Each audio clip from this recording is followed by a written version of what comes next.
Rachel MacGregor, Colin Craig's former press secretary, has spoken publicly for the first time about her relationship with the former Conservative Party leader, describing his behaviour as dodgy. Ms MacGregor, who resigned suddenly just 2 days before the last election, was giving evidence in the High Court in Auckland in the defamation trial against Mr Craig. Taxpayers Union Executive Director Jordan Williams is suing Mr Craig over comments he made at a news conference and in a widely distributed leaflet in July of last year. Our reporter Sarah Robson is covering the case and joins us in the studio. Sarah, welcome again. What did Rachel MacGregor say about her relationship with Mr Craig? So Rachel MacGregor had been working for Mr Craig from about 2011, so just before that election, and she told the court today that she had been sexually harassed over a long period of time. Now, she said initially they had quite a fun relationship. She enjoyed working for him. She thought he had a lot of integrity. But by the 2014 election, she told the court she couldn't stand him anymore. Now, she detailed in her evidence one incident which happened on the day she resigned, when they were heading off to a media interview, and in the car she had asked him how well he had slept, and he told her about a dream that he had had about lying on her legs. Now, this wasn't the first time that he had made these sorts of comments to her. He said it was a sleep technique of his where he would imagine lying on her legs, and she in fact had asked him to stop and to not make those sorts of comments. She said they made her feel uncomfortable and upset.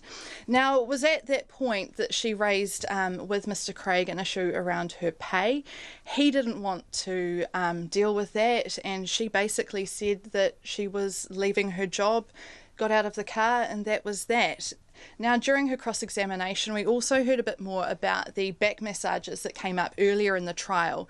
Now, under cross-examination by Mr Craig's lawyer, Stephen Mills, she told the court that she thought it was disgusting giving Mr Craig back massages and he smelled bad.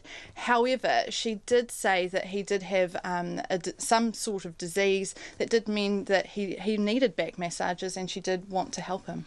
Right, Sarah, what did we hear about her pay dispute with Colin Craig and why she resigned? Yeah, so there had been a lot of speculation about Mr Craig not paying Ms MacGregor. So Ms MacGregor has clarified these issues in court today.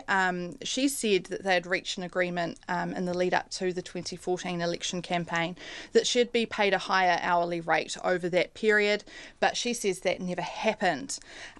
So she decided to stop invoicing him until that dispute had been resolved. So she went without pay for about a 4-month period. But instead, Mr Craig gave her 2 advances of $10,000 each as a loan. But ultimately, you know, this pay dispute never got settled, and obviously this is what ultimately led her to resign. And she became increasingly anxious that she wouldn't get that money. What impact did all of this have on Ms MacGregor as described in court? Yeah, so after her resignation, she did go to ground. Media couldn't contact her. She wasn't replying to calls or texts. But eventually she did talk to Mr Williams, Jordan Williams, who's taking the defamation action, about this. But when the allegations resurfaced in the middle of last year, when Colin Craig was giving media interviews, This was after that they had reached a confidential settlement about all the allegations and everything that had gone on.